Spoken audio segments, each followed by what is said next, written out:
Hello everyone.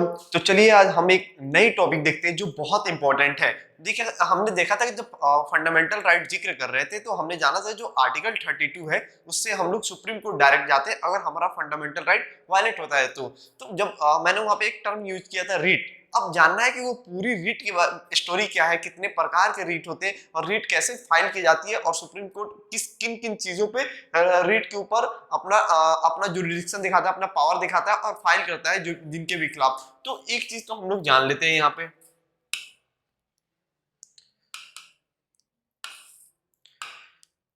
जो रीट होता है ये आर्टिकल कौन से में आता है? आर्टिकल 32 में। आर्टिकल 32 में हमने ये देखा था कि जब फंडामेंटल राइट हमारी कभी भी वायलेट होगी तो हम लोग डायरेक्ट सुप्रीम कोर्ट जाएंगे। तो उसी के बारे में हम जानते हैं। बेसिकली रीट जो होती है 5 टाइप की होती है। उन पांचों प्रकार के जानेंगे कि अलग अलग रीट में अलग अलग क्या चीजें होती है, उन सबको हम यहाँ पे देखेंगे एक एक करके। तो चलिए हम लोग इसी के साथ आगे बढ़ते हैं और जानते हैं पहला रीट हेवियस कॉर्पस। ठीक, अब इसके बारे में हम जानेंगे, अच्छे तरीके से समझेंगे और ध्यान से दीजिएगा क्योंकि जब ये रीट होती है ना बहुतों को डिफिकल्ट सा लगता है क्योंकि जो हेवियस कॉर्पस है ये तो आपका लीगल वर्ड है। इसका मतलब क्या होता है? You may have the body. ठीक, ये इसकी मीनिंग हो गई। अब ये क्या होगा? हेवियस कॉर्पस जो होती है कौन फाइल करता है, किसको फाइल करता है, इसको हम लोग समझेंगे। देखिएगा, to release a person who has been detained unlawfully whether in the prison और इन द प्राइवेट कस्टडी। ये क्या होता है? आप सिंपल समझ लीजिए कि मुझे क्या हुआ कि मैं कहीं पे हूँ और मुझको पुलिस पकड़ लेती है और कस्टडी में डाल देती है। ठीक, पुलिस की बातें मैं कर रहा हूँ तो कस्टडी में पुलिस ने डाल दिया। तो मुझे ये अधिकार दिया गया है क्योंकि ये मेरी फंडामेंटल राइट को वायलेट कर रहे हैं। पुलिस जो हो रही है फंडामेंटल राइट वायलेट कर रही है क्योंकि मुझे क्या होगा कि जो पुलिस वाले मुझे जेल में डालेंगे उनको 24 आवर के अंदर इन्हें मुझे मजिस्ट्रेट के सामने पेश करना होगा। ठीक, जब भी आपको पुलिस डिटेन करती है तो 24 आवर के अंदर उनको मजिस्ट्रेट के सामने रखना होता है। अगर वो नहीं रखते हैं तो आप क्या करोगे? आप रीट फाइल करोगे आर्टिकल 32। तब बोलोगे सर हम तो रहेंगे जेल में, बंद रहेंगे तो हम रीट फाइल कैसे करें? आपके बिहाफ पे आपके फैमिली आपके फैमिली में जितने भी भाई होंगे, बहन होंगी, आपके अब्बा अम्मी और आपके दोस्त भी रीट फाइल कर सकते हैं आपके बिहाफ पे। अब ये हो गई कि ये जो पुलिस होगी ये तो होगी आपकी पब्लिक। ठीक, पब्लिक के हिसाब से जो गवर्नमेंटल बॉडी है उसने डिटेन किया। बट कभी क्या होता है कि आपको किसी ने गलती से ले गए, आपको किसी ने, अपने पड़ोसी आपके घर में ले जाते हैं अपने घर में, देन आपको क्या करता है? बाहर से लॉक कर देता है। ठीक, और आपको उसी में बंद कर देता है। तो तब भी ये चीज आप फाइल कर सकते हो। मतलब कि प्राइवेट और पब्लिक दोनों के लिए ये चीजें होती है कि आपको कोई भी किसी चीज में कैद कर देता है, डिटेन्ड कर देता है, तो उसके लिए आप कहाँ जाओगे? आपका डायरेक्ट फंडामेंटल राइट वायलेट होगा। राइट टू, जैसे भी राइट टू लाइफ का भी वायलेशन हो जाएगा जो आपकी राइट मिली है। इसके खिलाफ आप डायरेक्ट सुप्रीम कोर्ट में जाओगे। सुप्रीम कोर्ट में आप क्या करोगे? एससी में जाकर आप रीट फाइल करोगे। ठीक, रीट फाइल करोगे। देन ये एससी क्या होगी? जिसने आपको डिटेन किया है उसको रीट जो होता है बेसिकली एक लीगल डॉक्यूमेंट होता है जो कि सुप्रीम कोर्ट इशू करता है जिसके खिलाफ जिसने आपको डाला होता है, जिसके खिलाफ आप रीट को वहां पे डालते हो, रीट को फाइल करते हो सुप्रीम कोर्ट में। सुप्रीम कोर्ट उसके खिलाफ भेजता है। तो अब क्या होता है कि जो लोग ये होते हैं जिनमें जिन्होंने आपको पकड़ा होता है उनके खिलाफ ये रीट जाती है। उनको सुप्रीम कोर्ट में पेश होना पड़ता है कि आपने ऐसा क्यों किया है। ठीक, ये चीजें होती हैं हेवियस कॉर्पस में। हेवियस कॉर्पस में सिंपल आप समझ लीजिए, अगर आपको कोई इलीगल तरीके से डिटेन करता है बिना किसी जुर्म के, बिना किसी वारंट के, तो उसको वो जो व्यक्ति होगा वो आपको मजिस्ट्रेट के सामने 24 घंटे के अंदर में पेश करेगा। अगर नहीं करता है तो आप क्या फाइल करोगे? हेवियस कॉर्पस रीट जो होगा वो फाइल करोगे सुप्रीम कोर्ट में और सुप्रीम कोर्ट अगेंस्ट एक्शन लेगा उनके खिलाफ। उनसे पूछेगा आपने ऐसा क्यों किया। अगर गलत होंगे तो उनको सजा भी देगा कौन? Supreme court. ठीक, अब आते हैं नेक्स्ट पे। ये हो गया मैंडेमस। इसको भी एग्जाम्पल से समझेंगे आसानी से। अब क्या होता है मैंडेमस का मतलब क्या होता है? B command. कौन कमांड करता है इसको हम लोग देखते हैं कि कमांड कौन करता है, किसके कमांड करने पे चीजें होने लगती है। Writ of mandamus can be issued if a public official is not doing his duty and it is leading to the violation of your fundamental right। अब देखिए कि ये क्या होता है? पब्लिक ऑफिसर जब अपना काम नहीं करता है तो उसके खिलाफ आप कहिएगा। ये जो हबीबी है, ये लोग मान लीजिए गवर्नमेंट के ऑफिसर है। ठीक, ये लोग अपना काम नहीं कर रहे। ये जो व्यक्ति है ये समझ लीजिए आप है। जैसे कि आप सबको पता है कि आर्टिकल 90 क्लॉज 6 में दिया गया है कि आप किसी भी प्रोफेशन को फॉलो कर सकते हो, कोई भी बिजनेस कर सकते हो। देन ये भी आपको पता है कि बड़े बड़े जो बिजनेस होते हैं, अच्छे अच्छे बिजनेस जो होते हैं, उनके लिए आपको लाइसेंस लेना पड़ता है। जो लाइसेंस लेनी पड़ती है वो पब्लिक बॉडी से पब्लिक बॉडी में अप्लाई करनी पड़ती है, वो लोग आपको लाइसेंस देते हैं। बट ये जो आपके हबीबी देख रहे हैं, ये ऑफिसर है, बट ये आपको लाइसेंस नहीं दे रहे, किसी न किसी वजह से आपको टाल रहे। हो सकता है कि अपने खास आदमी का काम करने के लिए ये ठानते होंगे। तो ये व्यक्ति जो है प्रॉपर वर्क नहीं कर रहा है, जो गवर्नमेंट बॉडी है ये प्रॉपर वर्क नहीं कर रहा है, तो इसका फंडामेंटल राइट वायलेट हुआ। आर्टिकल 19 क्लॉज 6 में जो होगा वो वायलेट हो रहा है ना, क्योंकि इसमें दिया गया है कोई इंसान अपना कोई भी प्रैक्टिस फॉलो कर सकता है, बट ये प्रैक्टिस करना चाहता है और ये इंसान इसको करने नहीं देता है। तो ये क्या करेगा, रिट फाइल करेगा कहां पे, सुप्रीम कोर्ट में। ठीक, तो सुप्रीम कोर्ट जरूर इस पे एक्शन लेगी, जल्दी से जल्दी एक्शन लेगी, देन इसको कमांड करेगी। जो ये वर्ड आया be command, Supreme Court command करेगी इसको, ये बोलेगा ओके सर मैं करता हूं। ठीक, इसको मानना होगा इसको। ठीक, इसको फटकार भी लगेगी। चीजें आ गई समझ में?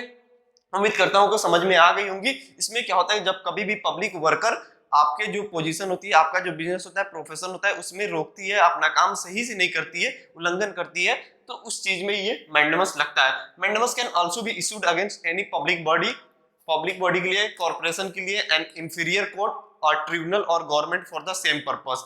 यही पर्पस होता है। अगर आप सही तरीके से अपना काम नहीं करती तो इन पर लगता है। ये प्रेसिडेंट और गवर्नर पे नहीं लगता है, प्रेसिडेंट और गवर्नर पे नहीं लगता है, और जो इंडिविजुअल लेबर भी होते हैं उन पे नहीं लगता है। जैसे कि आपके घर कोई सर्वेंट आ रही है काम करने, वो प्रॉपर काम नहीं कर रही है, तो आप मैंडेमस सुप्रीम कोर्ट में फाइल मत कर दीजिए कि मेरी नौकरानी है वो काम नहीं कर रही है, जो काम मैंने उसको सौंपा था। ये सिर्फ पब्लिक ऑफिसर के लिए होता है मैंडेमस। अब आते हैं हम लोग प्रोहिबिशन। प्रोहिबिशन में क्या होता है, ये प्रोहिबिशन इसके बाद आएगा सर्सियरी, वो दोनों सेम है, थोड़ा सा उनमें दोनों सा डिफर है, बहुत माइनर सा, तो आप ध्यान दीजिएगा। ये जज साहब है, बहुत गुस्से में दिख रहे हैं आपको, तो जाहिर सी बात है इसका देखिए, an act of stopping something, किसी पे चिल्ला रहे हैं, किसी को रोक रहे हैं कुछ करने से। किसको रोक रहे हैं, अपने से नीचे वाले कोर्ट को ये रोक रहे हैं कुछ करने से। देखते हैं इसमें क्या होता है। Prohibition can issued only against the judicial and quasi-judicial authorities and not against administrative authorities, legislative bodies। ये जो जज साहब हैं, ये मान लीजिए सुप्रीम कोर्ट के जज हैं, ये किस पे चिल्ला रहे हैं, ये किस पे चिल्ला रहे हैं भाई, ये हाई कोर्ट के जजमेंट पे चिल्ला रहे हैं या डिस्ट्रिक्ट कोर्ट के जजमेंट पे चिल्ला रहे हैं।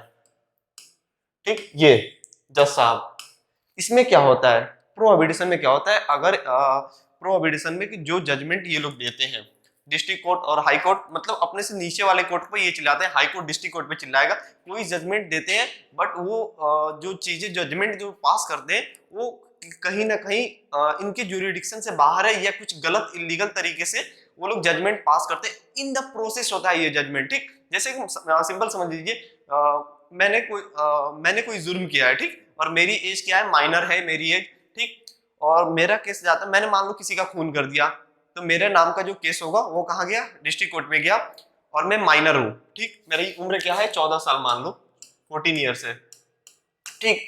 अब मेरे नाम पे फाइल होता है, और जो डिस्ट्रिक्ट कोर्ट होती है वो क्या बोलेगी कि मुझे दे देगी उम्र कैद का सजा। ठीक, मेरे पास ये राइट है कि मेरी जो एज है माइनर की, मेरे लिए जुबिलेंट कोर्ट में जाना होगा, जो इस पे डिस्ट्रिक्ट कोर्ट का कोई अधिकार नहीं है, डिस्ट्रिक्ट कोर्ट मेरे ऊपर कोई एक्शन नहीं लेगी, तो मैं यहाँ पे कहाँ जाऊंगा, सुप्रीम कोर्ट, हाई कोर्ट, दोनों जगह जा सकता हूँ। फिर वहां पे सुप्रीम कोर्ट और हाई कोर्ट इनको एकदम से कमांड करेगी, the act of stopping something, जो ये तुम कर रहे हो इसको जल्दी से रोको। तो यहाँ पे जो प्रोसेस हो रही है अभी हुआ नहीं है, ठीक, कोई जजमेंट पास नहीं किया था डिस्ट्रिक्ट कोर्ट, मतलब करने वाली थी, उसमें वर्क हो रहा था, बट वो जो वर्क कर रही थी उसके जुरिस्डिक्शन से बाहर था, उस चीज को रोकने को हम लोग बोलते हैं प्रोहिबिशन। प्रोहिबिशन मतलब ये होता है किसी को रोकने के लिए, ठीक, तो जो हाई कोर्ट अपेक्स कोर्ट वाले लोग होते हैं वो रोकते हैं, ठीक, किसको रोकते हैं, अपने से नीचे वाले को। वो अगर कुछ गलत जजमेंट पास करने वाला होता है तो इन द वे होता है, मिडिल में होता है, जजमेंट होती है। अब देन आते हैं इसके बाद वाले में, सर्सियरी में, इसमें क्या होता है कि टू बी सर्टिफाइड,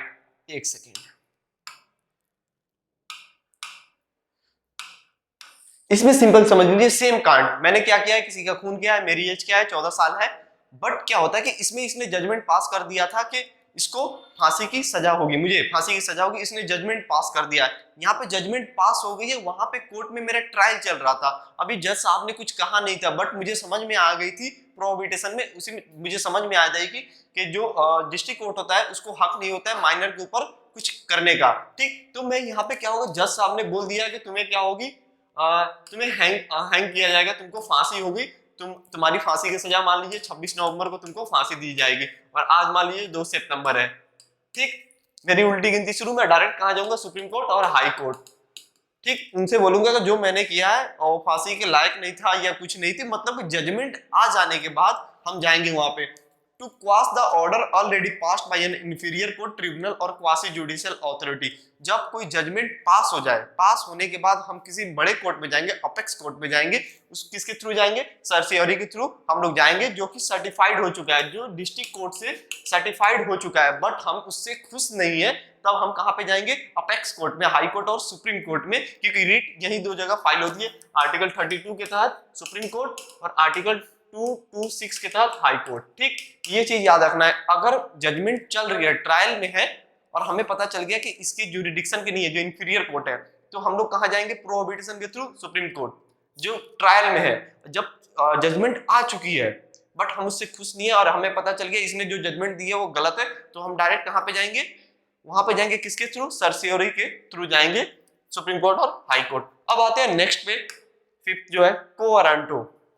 को वारंटो में क्या होता है, इसमें भी देख रहे हैं कि आपको एक इंसान ऑफिस में बैठा हुआ दिख रहा है बट वो किसी का हक मार के बैठा हुआ है। इसमें देखते हैं व्हाट इज योर अथॉरिटी, तुम्हारी अथॉरिटी क्या है। अब सिंपल समझते हैं, to restrain a person from holding a public office to which he is not entitled, मतलब कि पब्लिक ऑफिस ऐसा आदमी संभाल रहा है जो उसके लिए बना ही नहीं है। सिंपल हम लोग समझते हैं क्या कि एक इंसान है, ठीक, जो हमारी गवर्नमेंट ऑफिस में, गवर्नमेंट बॉडी में क्या होता है कि आपको 60 ईयर पे, आप समझ लो सीधे 60 ईयर पे रिटायरमेंट होती है। ठीक,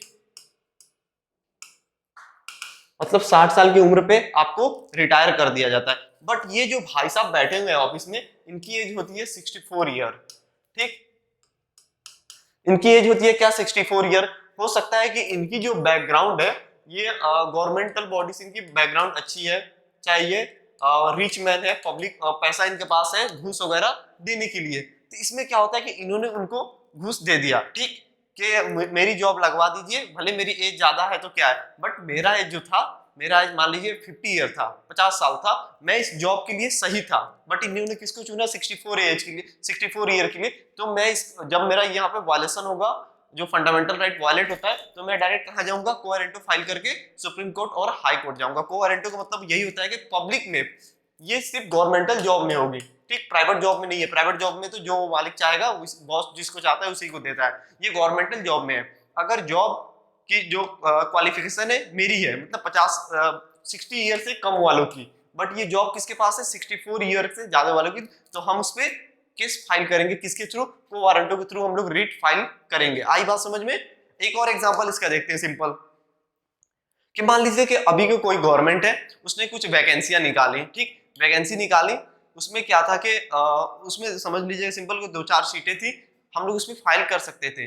बट उसमें क्या हुआ कि बिना एग्जाम दिए, बिना एग्जाम में बैठे कुछ लोग पैसा देकर डायरेक्ट वहां पे क्वालिफाइड हो जाते हैं। बट क्या होता है, नेक्स्ट टाइम जब गवर्नमेंट चेंज होती है, तो क्योंकि वो गवर्नमेंट को पैसा देकर बैठा था, तो नेक्स्ट गवर्नमेंट जब चेंज होती है, तो उससे मैंने कंप्लेन किया, तो वहां पे चेक होगी, फिर वो इंसान पकड़ा जाएगा, उसमें भी उस पर केस कितनी होगी, को वारंटो की, मतलब कि जबरदस्ती का कोई बिना मतलब उसकी पोजीशन नहीं है, किसी की सीट को हथियाना, मार जाना, समझ लो आसान भाषा में, उसके थ्रू हम लोग को वारंटो फाइल कर सकते हैं। ओके, तो इतनी चीजें थी हमारे रीट में।